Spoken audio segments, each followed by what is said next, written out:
It is the Beyond Emissions podcast, brought to you by Soligent, your total clean energy solution provider, pioneering solar distribution in the USA since 1979, and now storage and EV charging, racking, inverters, PV array. We have everything. We are your total clean solution, energy solution provider, total clean energy solution provider. I'm going to say it again. We are at Soligent.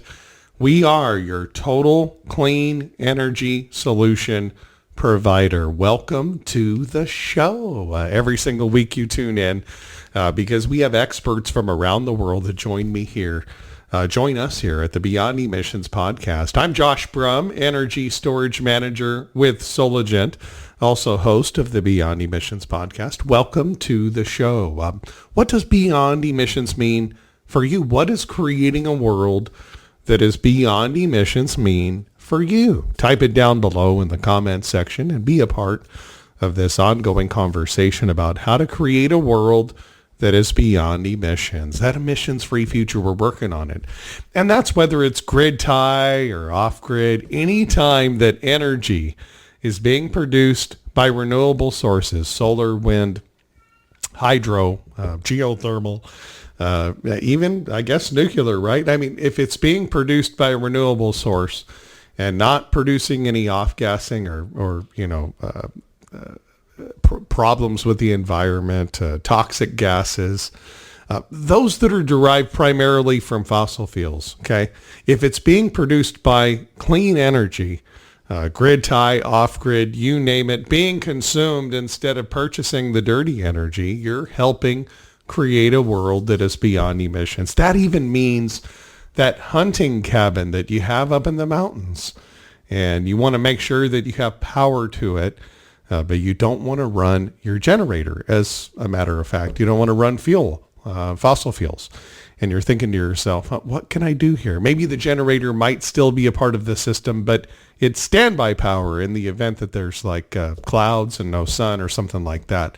But solar and batteries combined together have the ability to give you day in, day out new energy from the sun as the sun rises, giving you free renewable energy once your initial investment is paid for, and you're helping the earth. You're helping all of us. In addition to powering your own lifestyle, it's phenomenal. It's a great way to gain freedom, access freedom today with solar plus energy storage solutions right here at Soligent. Again, welcome to the Beyond Emissions podcast. Josh, why are you talking all about off-grid? Don't you normally do a lot of grid tie stuff? Actually, I've been in the battery business since 2006.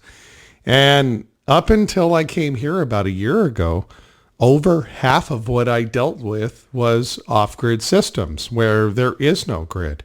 And I'm glad that that was the case, because as you're working with these grid tie systems and utilizing energy storage, if you come at it from a vantage point of there is no grid, there is no power coming in, you're totally remote, you have to make and store and use your own clean energy. If you learn how to do that in an off-grid setting, then transitioning that to grid tie is very, very simple. So where I learned a lot of what I know today and what we're learning about as far as energy storage and solar is concerned was in the off-grid realm.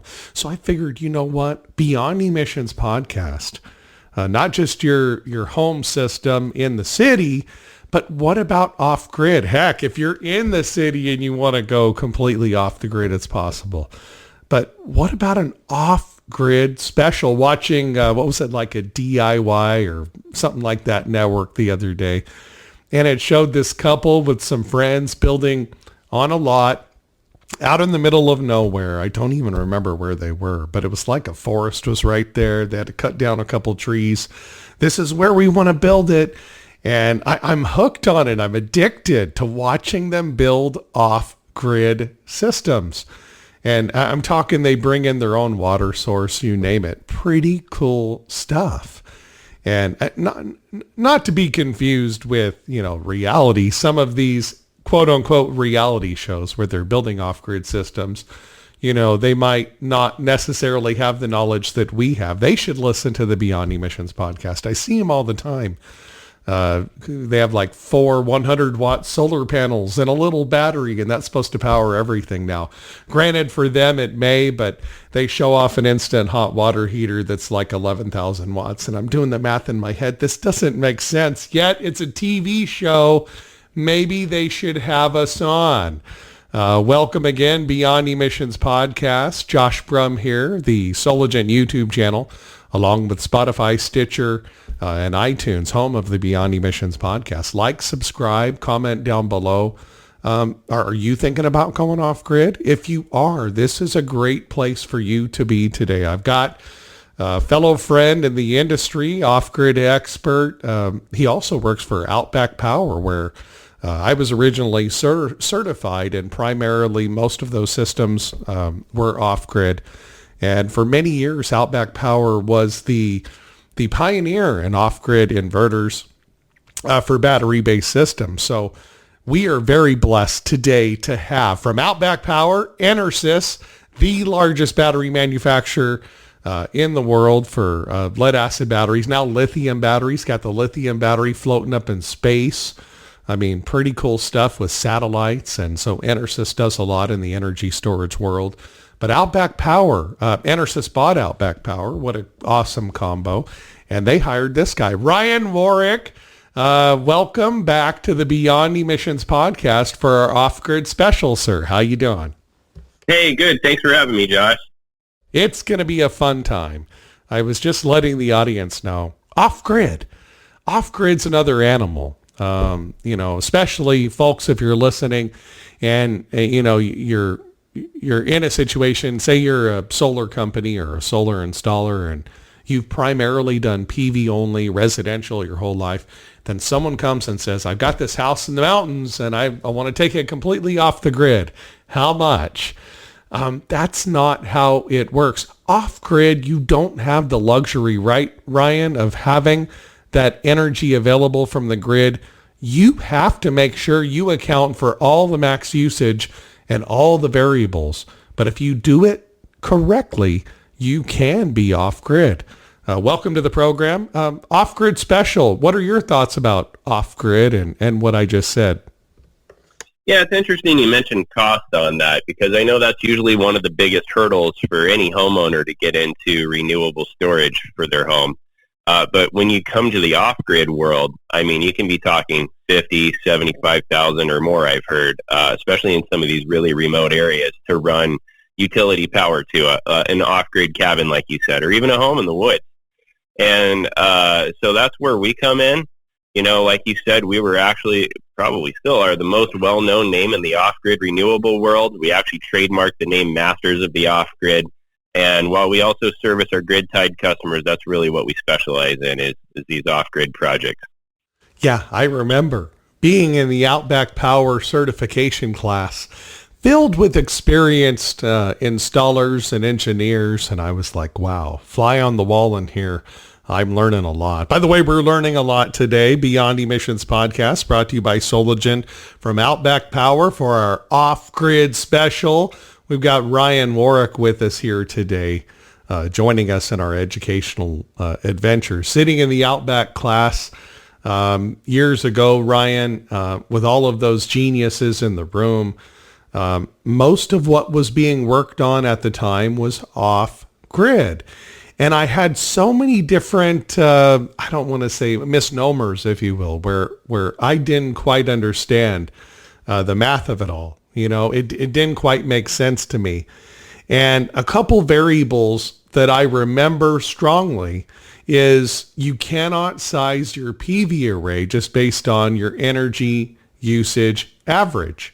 I remember during the Outback class, our Outback instructor from Outback Power, he pulled out all of the spec sheets, ranging from the charge controller to the inverter, the battery itself, the inefficiency from the PV array, etc. And we had to add up from each spec sheet, the inefficiency of each component. And we had to add all of that up. And then we took the PV array sized based on the max kilowatt hours from the load evaluations we were working on. And we'll explain this in just a moment, folks, how to do a load evaluation for an off-grid system. So if you're here to learn, we're going to talk about that in just a moment. But I remember that we had to literally, because the way I was doing it before, Ryan, is I would just take the max kilowatt hours that would be used on a max use day from the load evaluation, divide by peak sunlight hours, let's call it 5, and boom, that's the size of PV array you need. But what happens oftentimes is not accounting for I wasn't thinking about accounting for all those inefficiencies when oversizing the PV array, so I wasn't oversizing it. Well, that means customers were buying lead acid batteries, which, if you don't know this, folks, lead acid batteries need to be brought to 100% full state of charge every cycle so that they don't self-damage via sulfation, which destroys the plates and capacity and shortens the life of the battery. So you have to fully recharge them every time. And at the time, a majority of these were all lead acid batteries, whether AGM, absorbed glass mat, or wet flooded. And so that's what we were working with. And so I was looking at it from the vantage point of, here is the max kilowatt hours divided by 5 hours of peak sunlight. That's the PV I need. Not knowing that I was damaging people's batteries, that I was also selling them because they would be in a partial state of charge environment because I wasn't accounting for those inefficiencies. So I learned from the Outback class, go through, count up all of the inefficiencies, add it all up together, and then oversize your PV array in addition to what you're sizing it for so that you can get that full state of charge. It was so vital for me to learn that. And I found out from the Outback class that in off-grid systems with lead acid, oftentimes you need to oversize the PV array anywhere from 40 to 60% larger than you would if you were not accounting for those inefficiencies. Little things like that, I didn't know for a year or two, and then I realized I was completely wrong. Those are game changers, and those little learning moments, right? Those learning opportunities can be game changing in regards to, knowing how to properly size and set people up for success. Talk a little bit about that, Ryan. Yeah, and that's interesting you mentioned doing a proper load calculation, because especially when you're doing an off-grid project, there's very little margin for error. That's one of the big differences between our grid-tied projects is, while it's still important to do a load calculation, a lot of people are doing sub-panels. They're using their energy storage system for backup power. They're doing like a time of use kind of application, whereas off-grid, that's your primary source of power. So if you haven't gotten your load calculations right and sized your system properly, well, guess what? You're not going to have power when you need it. So that's why it's so important to do that math on the front end. Oversize is a word that you used. I think that's a great recommendation. Always oversize, especially on an off-grid system. You know as well as anybody, no matter how good of batteries you have, batteries do degrade over time. And especially in a lot of these off-grid situations where you might have tree coverage, different cloud cover for different times of the year. It's important to oversize that PV array a little bit, along with your inverters and batteries to power the loads that you're required to have. And of course, you can have a generator to offset and charge the differential in the batteries of whatever capacity is not being, filled up or charged up by the PV array. You can offset that. But if you're using a lead acid chemistry, what is it, a C over 20 rate or something like that? So for every 100 amps you need to put back into it, you've really got to put in 120 to get that 100 back in, or something of that nature. So there are some differentials as far as the charge acceptance or charge rate and discharge rates of different chemistries that can make a big difference there. So as an example, if you've got lithium iron phosphate battery, say it's got a C over 2. So now you're putting in 102 amps back in to get your 100 amps back in for every 100 amps you took out.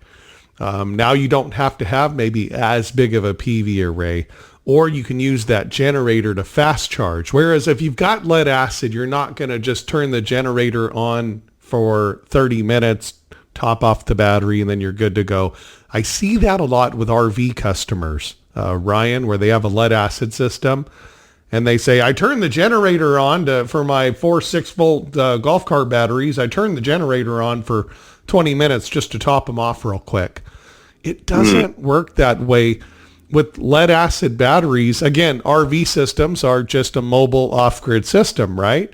So if you're boondocking, so that lead acid battery, let's talk about that. Charge acceptance. What do they call it? Is it called, what is it, impedance, Puchert's law, right? Go into that a little bit. A lead acid battery, as it starts to get fuller, it provides some pushback. So you've got to kind of just top it off nice and slow for a longer period of charge time, right? At maybe just a little bit less amperage. There's a float time, a rebulk, if you will, on that battery, because once it actually shows on the meter that you're looking at that it's full, it's got to level off that capacity for a while to really fully charge that battery. So that's why the folks like you're saying that just top it off really quick with the generator, the batteries aren't lasting as long, even though it'll say it's, 90, 100% full, because it didn't have time to rebulk and do that float phase where it's adding a little bit extra charge to the battery. Also, you mentioned lead as a chemistry. Well, we're talking about off-grid.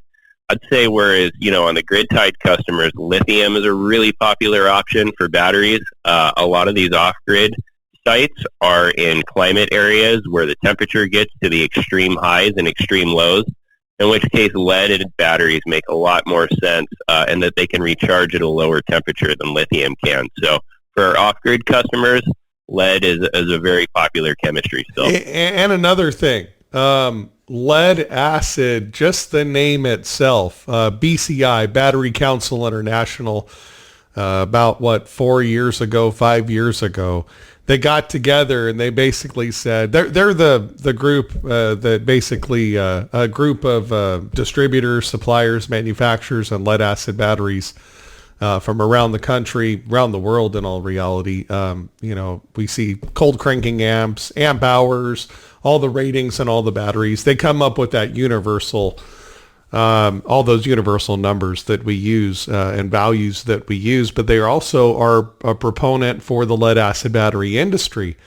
And they talked about lead acid, just the name. People hear lead acid and it's like, ugh, you get this icky feeling.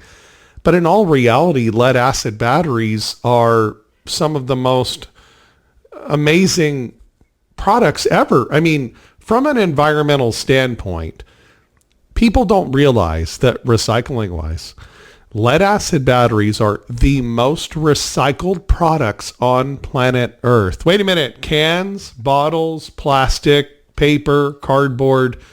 Come on, Josh. No.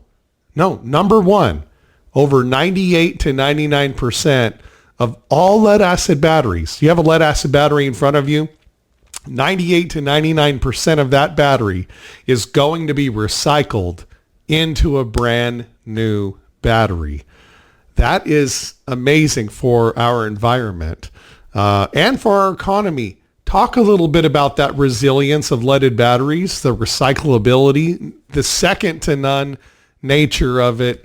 In addition, economics. How much, Ryan, would a leaded battery, how much would a lead acid battery cost if they weren't recycled like they are now as the most recycled product on Earth?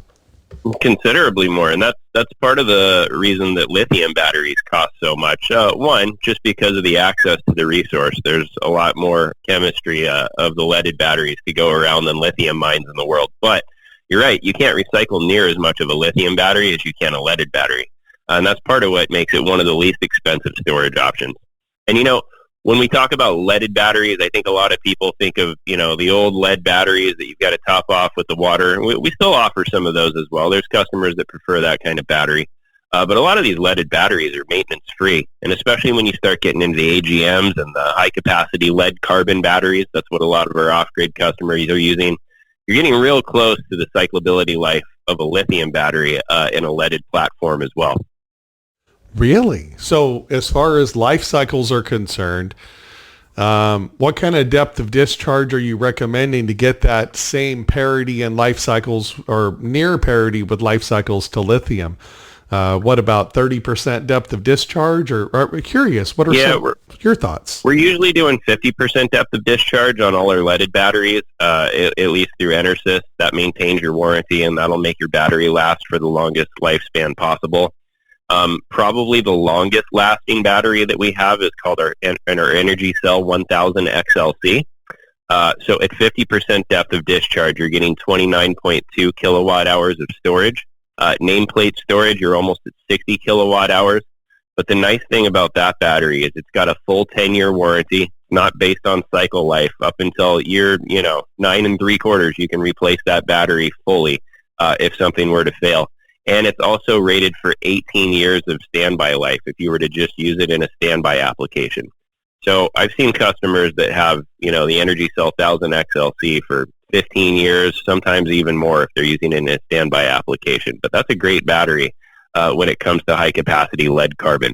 Now, the Energy Cell XLC, the 1000 that you're talking about, are we talking like individual cells that someone has to tie together in series parallel, or does it come as a total package just ready to install? They're little 2-cell batteries that are all bussed together, but it's a 48-volt system, so it all comes with everything that you need to put it into its singular case. You'll see when the picture's open on the actual data sheet, you see all the smaller batteries that are bussed together. But once you close the case up and it's installed, it looks like one large battery system. I have seen them working with the national parks. I've gone in the backwoods, folks. Welcome. If you're just joining us, it's an off-grid special. Outback Power's Ryan Warrick from Enersys here with us today at the Beyond Emissions podcast. Ryan, I've gone in the backwoods. I've been in the backwoods. I can get my banjo out. No, seriously, I've been in the backwoods up in the Sierra Nevada mountains. And had some folks from the national park take me on a tour to different areas where they needed to get batteries purchased or replaced or just to see what they had. Kind of a learning adventure, if you will.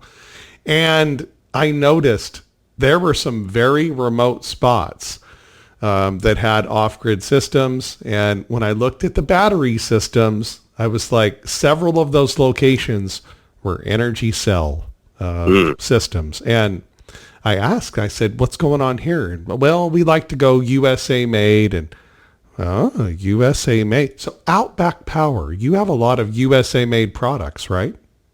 Yeah, everything's actually assembled and manufactured in Bellingham, Washington at our headquarters.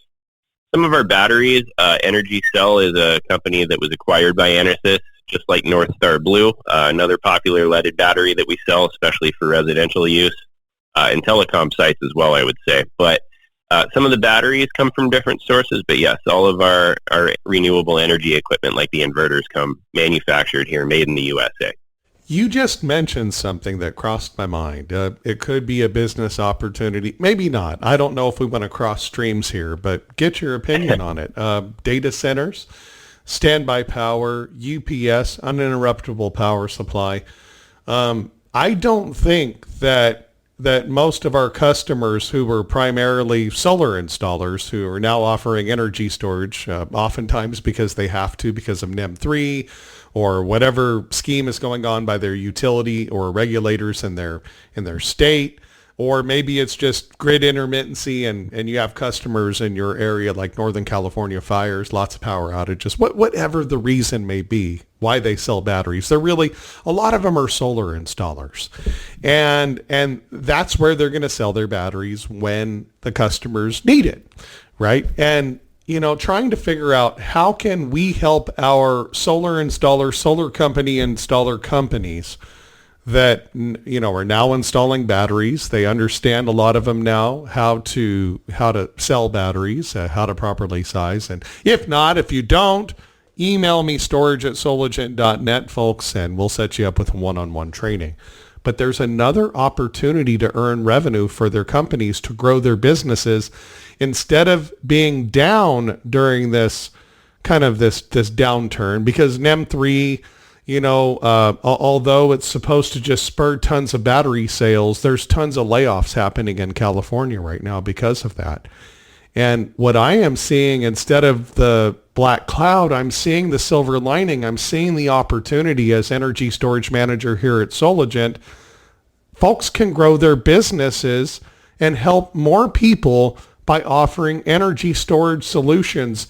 Switch your strategy from being solar first and storage second to storage first and solar second. You're still going to sell all the solar you would have. Okay, if you have this philosophy, you're still going to sell all that solar. You're not going to lose out on any solar sales whatsoever by switching your mindset priority-wise to making storage first. But if you have storage first in your mind, you're going to have greater opportunities to grow your business and still sell all the solar you normally would. So instead of it being a downer, it can be an upper. I'm thinking about ways to expand their company's revenues and their sales by looking at new markets. Like you mentioned, data centers. I'm on my phone right now, Facebook, LinkedIn. There are rooms out there with millions and millions of dollars of batteries that have to be replaced in data centers, that have to be replaced every so many years like clockwork, whether they need to be replaced or not. There are companies out there that do nothing but this and make millions of dollars at it. So I think it'd be a good idea for our solar installers, instead of just focusing on residential solar and adding some storage, look at the reality. You now have access to all of these storage solutions here at Soligent. And what if you applied all of those storage options to an effort to go after some of these data centers, UPS systems, standby power opportunities? Talk a little bit about that segment of the energy storage business. It's an opportunity if people really want to go after it, right? Yeah, data centers are definitely an application we work with pretty frequently, but I'll give you a couple more as well, Josh. So, we've been talking about true off-grid systems. I believe you're located up in like central Northern California, right? Yeah, Central California, just south of Fresno. Yep. So I'm down in Southern California myself. And, with Southern California Edison, there's a great company to work with. We barely have any outages where I'm located at. In Northern California, especially when there's high winds, they'll shut your power off for up to a week at a time. So while you might have a grid connection, that's something to consider as well. You might truly actually be living in an off-grid capacity, even though you've got a grid connection for different parts of the year, depending on conditions. And then even down where I'm located at here in Southern California, a lot of these Indian reservations in inland San Diego, as they build new homes, don't have a utility connection. And for, 6-9 months, they'll basically build an off-grid system to power those homes until they run power to them. And there's people living there that entire time as well. So there's another application. And then finally, I would say to the installers as well, think beyond the box on off-grid, because you've got a lot of people today, even in custom homes that are grid connected, that want to have the option to unplug from the grid. People that are preparing for some sort of natural disaster, or they just don't want to pay an electric bill anymore. If you have an off-grid system, even on a grid-tied home, it really gives you the resilience and the freedom to be able to disconnect from the grid at any time. You want resilience? You've come to the right place. Energy storage is a solution to offer your customers and new business opportunities. I remember working at another company, and there would be these opportunities where it's like, $1 million sale opportunities would come through. And it would just be a bunch of lead acid batteries for standby power in a data center somewhere. And it would blow my mind. I don't see, electricians or solar installers really going after that slice of the business. Also, intermittency that you're talking about with outages, you've got to make your own power. You, in a sense, are living off grid. Have you heard of people in the city, Ryan, going off grid in the city? versus, rural, or is there a big difference there from the customers that you encounter? Yeah, so I could give you an example. We had a customer in Poway, which is inland San Diego. He had one of our Outback systems. I believe he had 18 simplified batteries. He had 4 of our 8 kilowatt radiant inverters, so he had 32 kilowatts of inverted power. He also had, I believe, an 11.5 kilowatt array of solar, and then he had that all backed up by a 48 kW generator as well.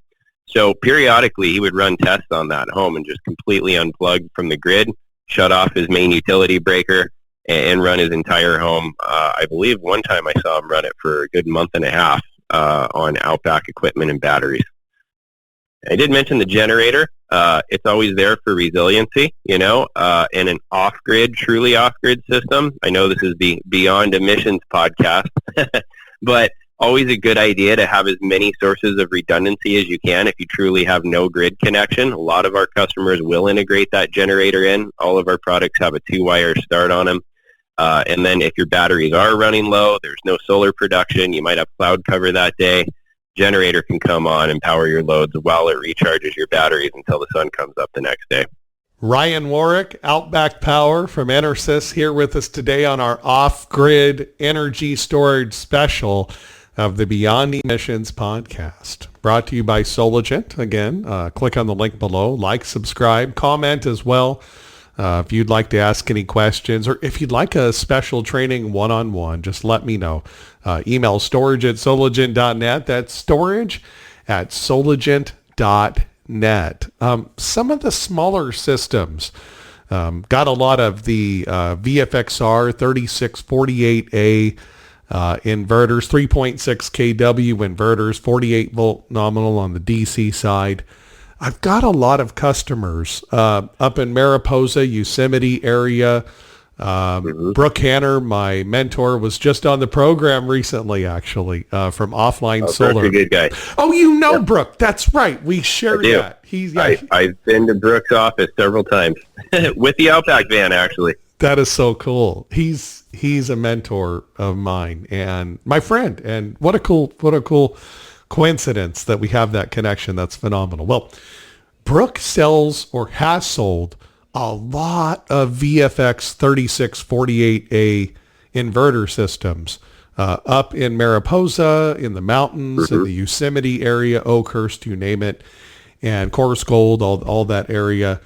Small off-grid customers, they don't need a ton of power. That 3.6 kW inverter is very versatile, isn't it? Yeah, and you mentioned there's a VFXR, so that's the vented version. We also have just the FXR, which is the sealed version of that inverter. And they even come in marine and mobile applications as well. So the terminology changes a little bit on the part number there, but essentially you've got the same inverter with 3.6 kilowatts of power. That was actually one of the first inverters we offered through Outback Power, and really nice little inverter. We might have talked about this last time I was on your show, but I've seen a video with the sealed version of that inverter on the front of a Land Rover. We're Outback Power. A lot of people have that misconception that it's Outback from Australia, but, we figured we would use that to our advantage. That's actually not how we got our name. But this video that I saw put one of the sealed FX inverters on the front of a Land Rover and drove it all through the Outback, I believe, and it was going through rivers and across deserts, and then they plugged it in on the other side, took it straight off the front of the car, fired right up. So really, really hardy system that is. It's super durable, and it's actually our only system that will provide 3-phase 208 volt if you parallel those in threes. So you are going to need 3 of those inverters to do that. We offer various FP packages. One is called an FP3. We can get into that in a little bit if you like. But yeah, FX inverter is a really nice, simple, low-cost inverter. Yeah, and you don't have to just order the inverter. You can get the FP Flex Power packages like the FP1 FXR or VFXR 3648A-01, the FP1 Flex Power 1, and you have FP2, FPR, Flex Power One is 3.6. Well, go into that. FP1, FP2, FPR. The flex power systems are really everything that you need. The FNDC, the charge controller, the inverter, ready to rock. Talk about the systems, FPR systems available. FPR, that's the radiant. I'm messing it up. Go ahead and talk about the flex power systems. I'll talk about it a little bit. Yeah. So basically, you're right. Flex power is kind of the base of those systems. And why we did that is just to give you a single SKU to order. So Outback's really nice equipment and that you can customize it, especially when you start talking about these off-grid sites. There might be different equipment that you're going to add and stack your inverters out to exactly what you need it, depending on breakers, charge controllers, that kind of thing. For a customer that needs a little bit more of a cookie-cutter approach, maybe an installer that's not as familiar with Outback Power and they want ease of install, we've got our Flex Power systems. So the FPR packages, that just stands for Flex Power Radian, and that'll come with basically everything you need. We have System Edge packages that also come with batteries, but the Flex Power systems themselves will come with, your charge controllers, your mounting brackets, all the necessary breakers, your inverter. And then on the FXR side of things, we have FP1s, FP2s, FP3, and FP4 packages. And basically the 1, 2, 3, 4 is just the number of inverters that come with that package. And obviously as you start stacking inverters to get more power, it's going to change the amount of load centers and breakers and combiners and all that good stuff that comes in the balance of system with those packages. But we've made it really easy with the Flex Power SKUs. Because it's one single SKU instead of a laundry list of parts you've got to order as an installer. And then it's all pre-wired as well, which makes it a lot more simple for the installer. There's obviously still some installation and some field wiring you're going to need to land and some connections to make. But for the most part, those systems come pre-wired and make it a lot easier on an installer. You mentioned earlier mobile. Talked about the inverter that you used, the Outback inverter that you used driving around the Outback.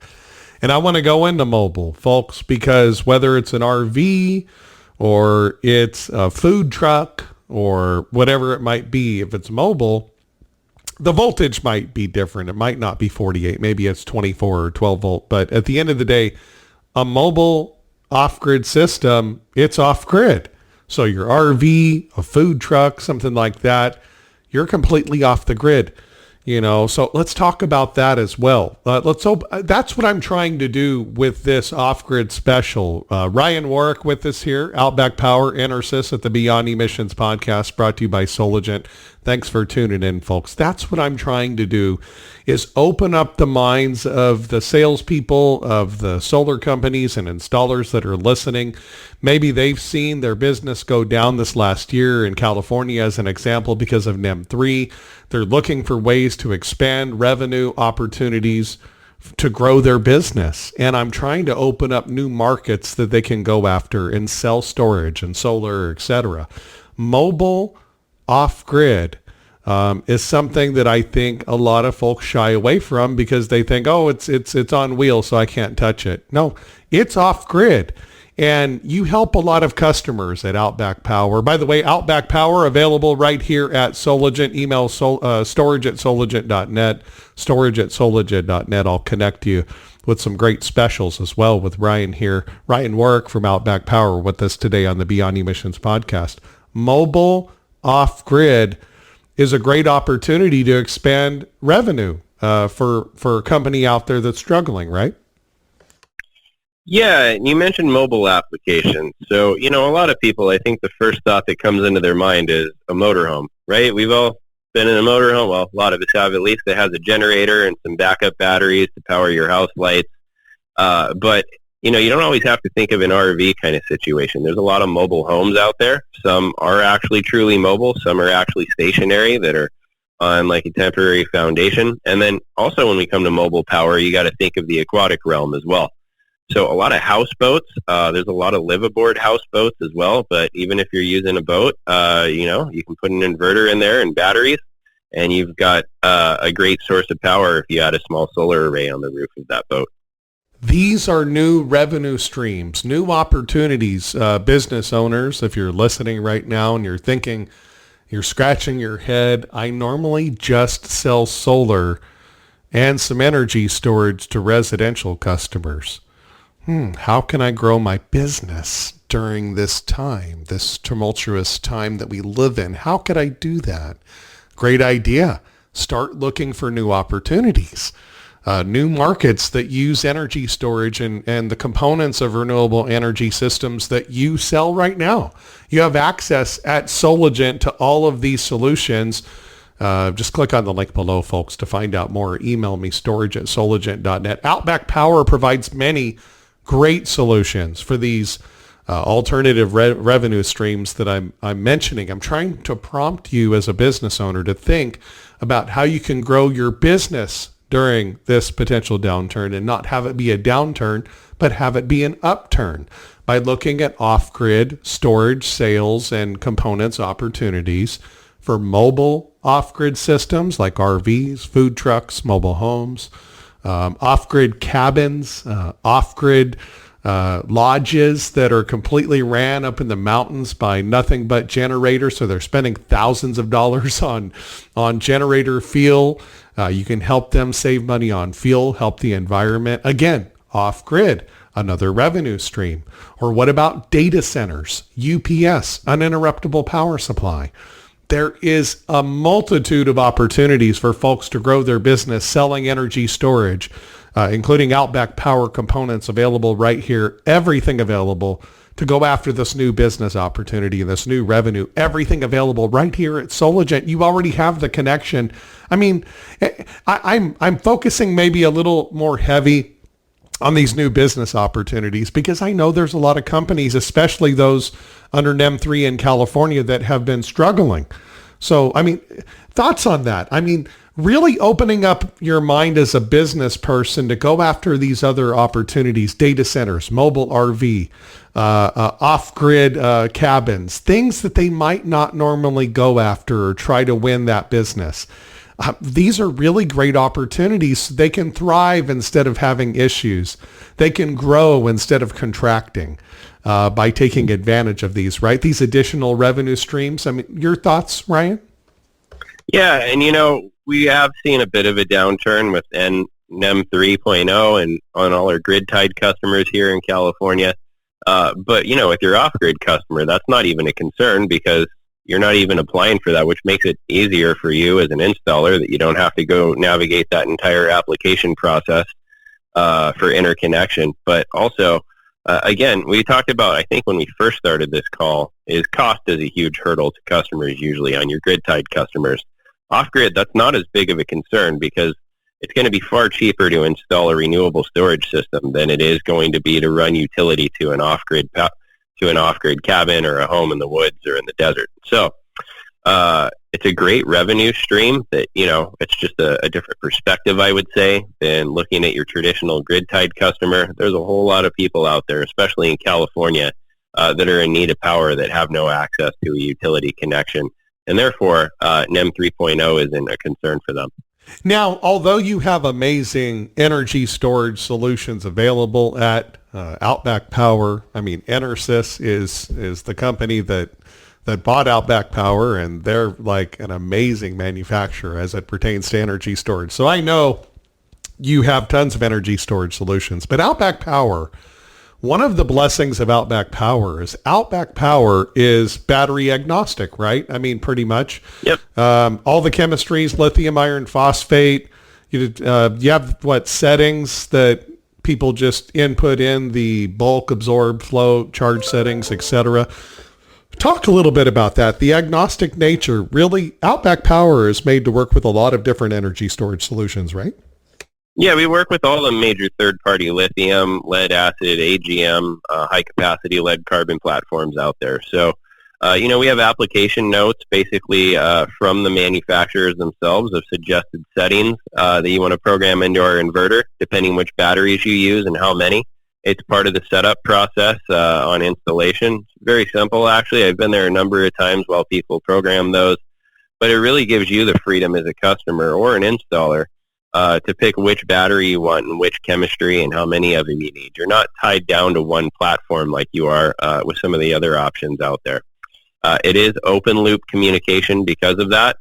But in an off-grid setting, that's really not as big of a concern. So it's a nice flexibility to have with all of our systems to be able to choose your battery platform. Ryan Warrick from Outback Power, Enersys, here with us today at the Beyond Emissions podcast, Off-Grid Special. Wow, I love Off-Grid. It's so much fun. Those shows, I watch them all the time, and I can't help but to be critical, Ryan. I'm watching them, and I'm like, you're going to run all of that with those 4 panels and that little battery system. Yeah, right. Wait until you have your little dinner with your friends, and then that hot tub setup you have there that you thought would work won't be working. It's energy in versus energy out. It's all about the math for off-grid, right, Ryan? Circling back. Yeah, and people add things to their systems as well, you know? I mean, you might have calculated it perfectly for the loads that you have on your system now, but you mentioned a hot tub. I know electric vehicles are a big thing. Probably not as much for your off-grid customer, but for any energy storage system, people are going to add different loads to their power as time goes on. And so, you know, that's why when you mentioned it's always good to oversize the system a little bit, allowing not only for the batteries losing a little bit of capacity over time, or like I said, cloud cover or any of that kind of thing, but also for other things that you might add to your panel as well over time. Right on. Ryan, what is your favorite project that you've ever witnessed or seen that's off-grid? What's the coolest project that you can remember? I know so many that we see and participate in. What's the coolest one that you can remember that you'd like to share with us? Wow. You know, it's funny. Some of the ones that stand out to me actually did have a grid connection, but they just chose to flip that breaker off, like I said, and run off-grid. I remember one up in Northern California. A gentleman actually owned, it was like a few hundred acres, but he had a cattle farm there, and he was running all his power through Outback equipment there. Another one in Malibu comes to mind. The gentleman had actually bought 4 different properties, one of which had a horse stable so he could ride his horses around that property. One was a golf course. One was a full field of solar array. And one was a very large home with an underground parking garage there.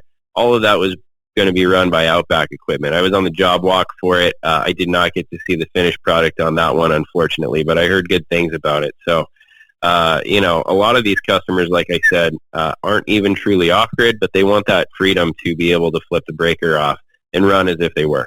The 2 coolest that I've ever been a part of, they're probably ties with like 50 other stories, so forgive me for cherry picking these 2. But one of them would be up in Mineral King at Silver City. It's like a resort up there in the mountains in the Sequoia National Forest.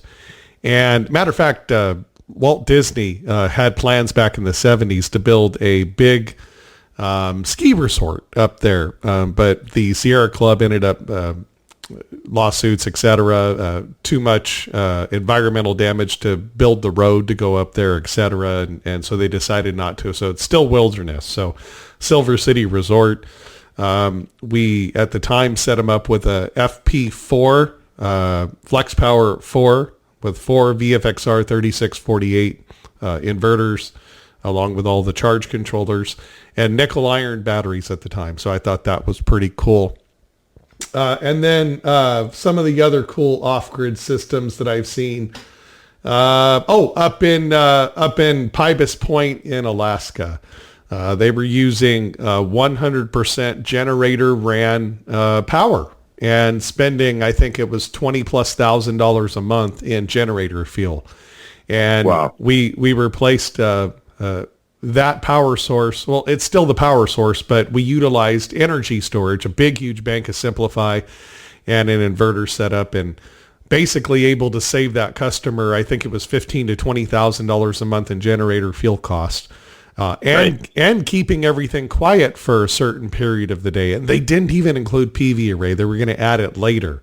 But just that one change in that off-grid system saved that customer thousands of dollars a month in generator fuel. So, I mean, it's just amazing the circumstances that you can build off grid. And if you do it right, not only is it good for the environment, you're not burning, fossil fuels, but in addition, economically speaking, over the long haul, it might be able to save you a lot of money. So it's not just for battery backup or intermittency for emergencies. There are people that live off grid. There are businesses that work off the grid, agriculture, you name it. And Outback Power has solutions available right here at Soligent. Click on the link below or email me if you'd like to be connected to the Outback Power Solutions. If you'd like to be connected there, email me storage@soligent.net. Josh, I was thinking of another project too that some of your customers might have actually directly benefited from. So a job walk I went on, and about halfway through construction on this project, we got invited to Francis Ford Coppola's property up in Napa, the famous movie director. Cool. And he basically owns the whole mountain. You can visit the winery kind of as a tourist, but he had figured out that you can actually bore into the mountains, and therefore you're saving on refrigeration because it's perfectly temperature controlled to store all of his wine as it ages. So he was using Outback equipment to power the lighting in those tunnels that go into the mountain, as well as a lot of the properties there that he had across the mountain from different homes and family members. There was even like an observatory at the top of the mountain. You could kind of look at the stars. A lot of that was powered by Outback equipment as well, or at least backed up by it on some of them. So that is so cool. Outback great view Power. too. Guys, gals, if you're listening right now, solar and storage can be fun. And if you open your mind to looking for new business opportunities, new revenue streams that are not just located in the residential space with battery backup, dealing with some net metering scheme of depending on the state or utility you're working with, there are a lot of opportunities out there if you go after off-grid. If you go after that slice of the market, it's a little bit smaller slice of the pie, but there's a lot of money in there. And guess what is included? Solar installers that are having sales issues this last year, 2023, laid off some people. You want to grow your business. You want to turn it around. Storage is huge, not just for residential to battle and mitigate the issues with NEM 3 in California. But in addition, go after those off-grid customer opportunities. Why? Ryan, confirm this, right? Every single off-grid system, what does it have in it? What is in every single off-grid system that can help people make money in sales and expanding their business? Let's see here. Well, hopefully Outback equipment. There we go. What else? Batteries. That's right. Yep. Every single off-grid system has batteries in it. Every one of them. So that means if you go after that off-grid customer, you're not just going to sell the PV array and the inverter and the racking and et cetera and the install. You're going to have battery sales as well.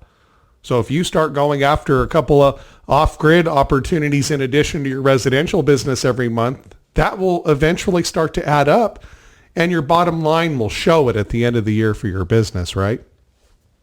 Definitely. In fact, we actually have several year-end specials running right now on a lot of our equipment. Everything from, our 8-kilowatt radiant inverters to some of these FP packages, including both the FP1 and FP2, as well as the Flex Power radiant packages. And then we've even extended some of those discounts to our charge controllers, everything from the FM60, the FM80, and even the arc fault protected FM100 charge controller as well. So you can get all those through Josh here and his team at Soligent. But yeah, I'd encourage you too, if you're looking at new streams of revenue and you're looking at getting into the off-grid world before the end of the year, definitely take advantage of some of those discounts. If you'd like to have access to these year-end specials, I will connect you, listeners, with your Soligent rep and get you these Outback Power year-end specials, get you these savings ASAP. Just contact me, storage@soligent.net. Click on the link below as well, and you can connect, and we'd be happy to connect you with those year-end specials happening from Outback Power. Before we go, wow, a whole hour flies by when you're having fun, right, Ryan? Ryan Warrick with Outback Power here Definitely. with us at the Beyond Emissions podcast. Ryan, Outback, you mentioned Outback. The name of Outback has nothing to do with Australia. Lots of people think it does, but actually it's the original company. What was it? Xantrax.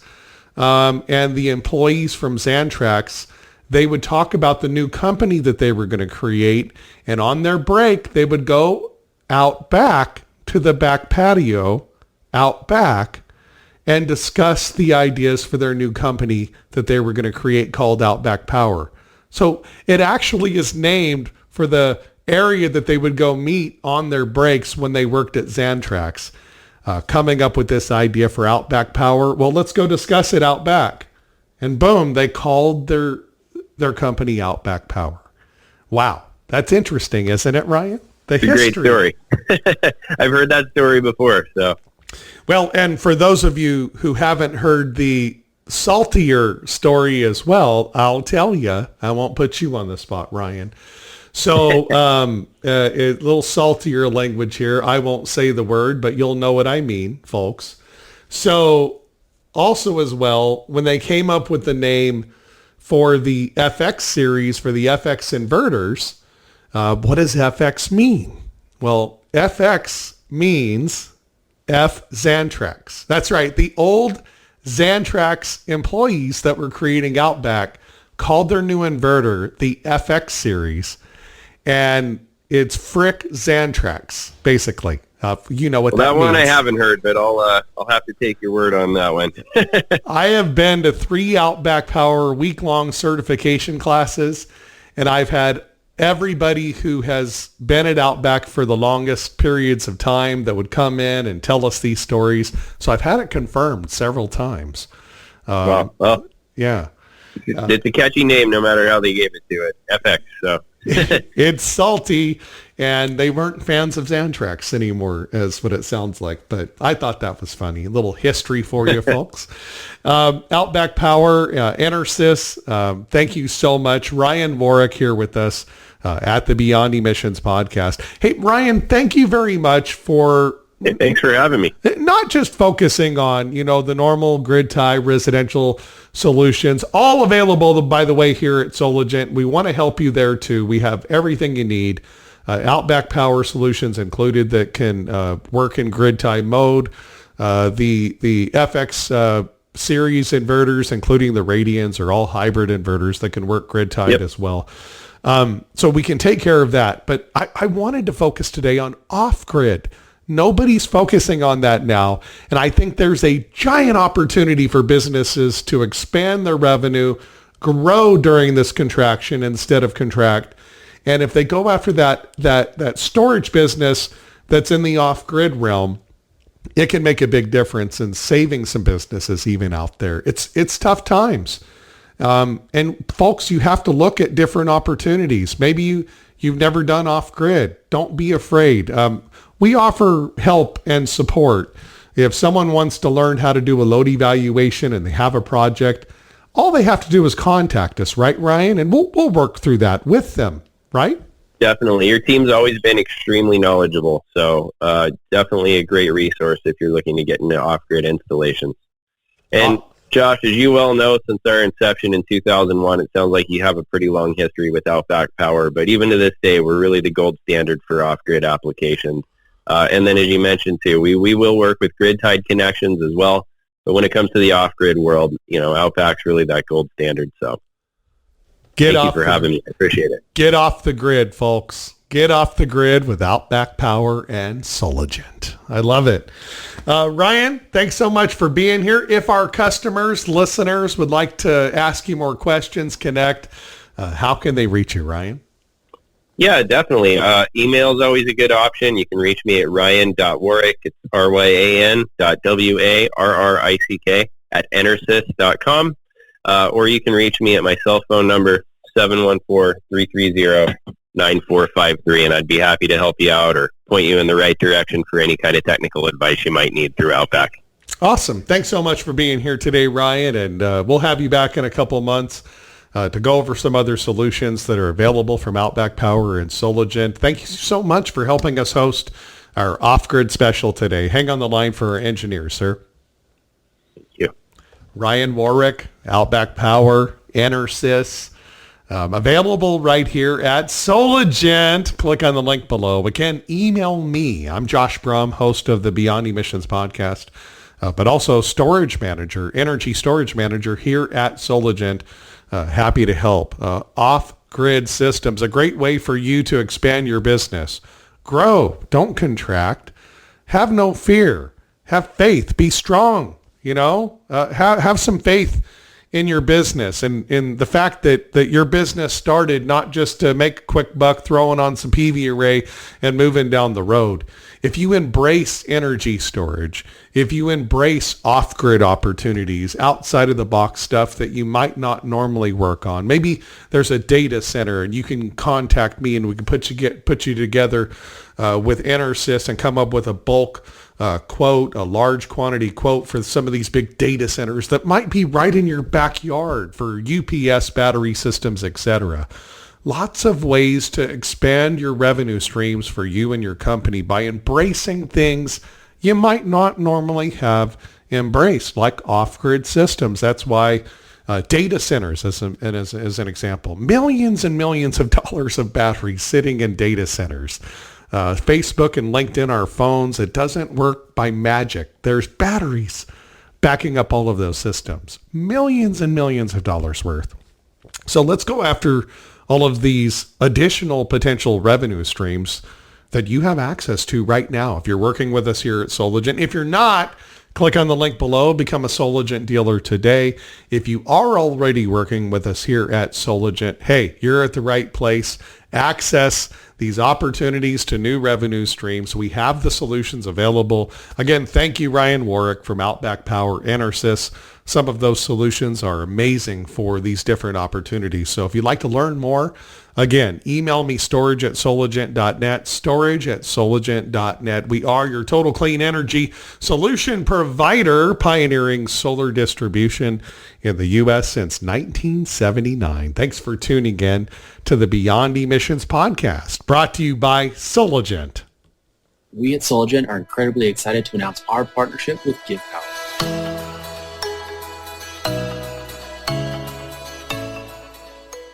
Well, we wouldn't be here today talking to you about Give Power if it wasn't for our partners, LoanPal. They've been with Give Power since the beginning. Their contribution has given water and light to countless people across the globe. We are truly inspired by LoanPal's dedication to the cause. Something LoanPal said really strikes a chord regarding Give Power, that this is something that's more than money. It's what makes making money more worthwhile. In a lot of ways, that's synonymous with what we're doing here at Soligent. Here's how you can help. What we've decided to do is compound LoanPal's contribution by donating to Give Power on every order paid via our direct pay program through LoanPal. That's right. Every time your company uses your LoanPal portal to pay Soligent for material, 5 people get clean drinking water for a full year. Together we're stronger. Together, we can choose to be extraordinary by giving to people who live outside our reach. To us, this means a lot.